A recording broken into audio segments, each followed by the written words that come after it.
Hi, I'm Ben Mankiewicz. Thanks for joining me on TCM as we continue our month-long salute to the prolific and wildly influential filmmaker Roger Corman. Early in his career, Corman directed many of the films he produced, but over time he found he preferred sticking to producing and running his company, New World Pictures. Up next from 1978, Piranha. This is an homage to one of the biggest films of the 1970s, Steven Spielberg's blockbuster Jaws from 1975. Roger Corman wanted to ride the wave created by the shark from Jaws, but he didn't have nearly that budget, so he and his creative team at New World decided to go with a much smaller threat, the South American freshwater piranha, which legend has it is known to be a man-eater. It's largely nonsense, of course, but since when has a B-budget exploitation thriller needed to be accurate? And by the way, we should point out this is an exceptionally well-made B-budget exploitation thriller.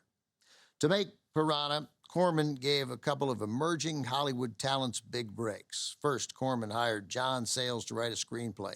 This became Sayles' first produced script.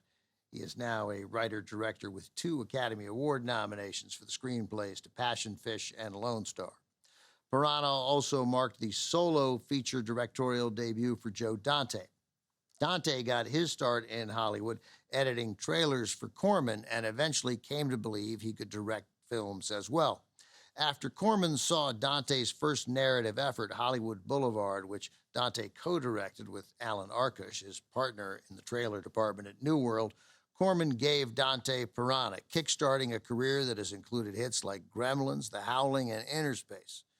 Joe Dante, a great friend to TCM, admits that although Piranha is clearly an attempt to capitalize on the success of Jaws, both films really owe a debt of gratitude to the man who invented the undersea menace subgenre, Jack Arnold, the creator of The Creature from the Black Lagoon.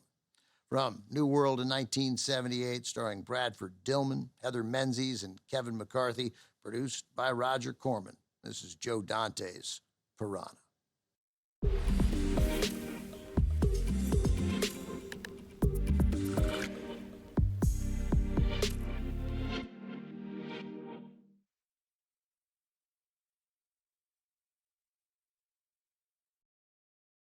Piranha presented a significant challenge for director Joe Dante and his crew.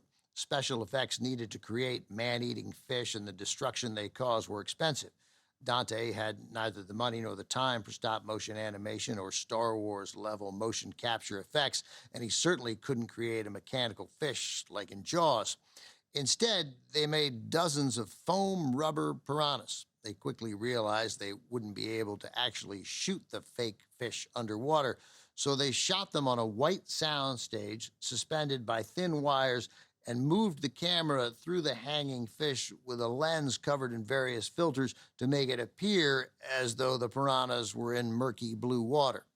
That and some clever editing did the trick. It certainly worked for audiences in 1978 who couldn't get enough of the film, making it to that point the highest-grossing film Roger Corman released through his production company. I'd like to add that roughly 20 years ago, Joe Dante, who's a good friend of ours at TCM, also started the web series Trailers from Hell. You should check it out if you haven't already. It continues to be a place to watch and listen to great conversations about the movies. Coming up, another Roger Corman production from 1966. It's a vampire horror film set in space. Queen of Blood, written and directed by Curtis Harrington, is next on TCM. Next on TCM, Queen of Blood, then Dementia 13, and later, The Terror. TCM is Hardcore Corman tonight.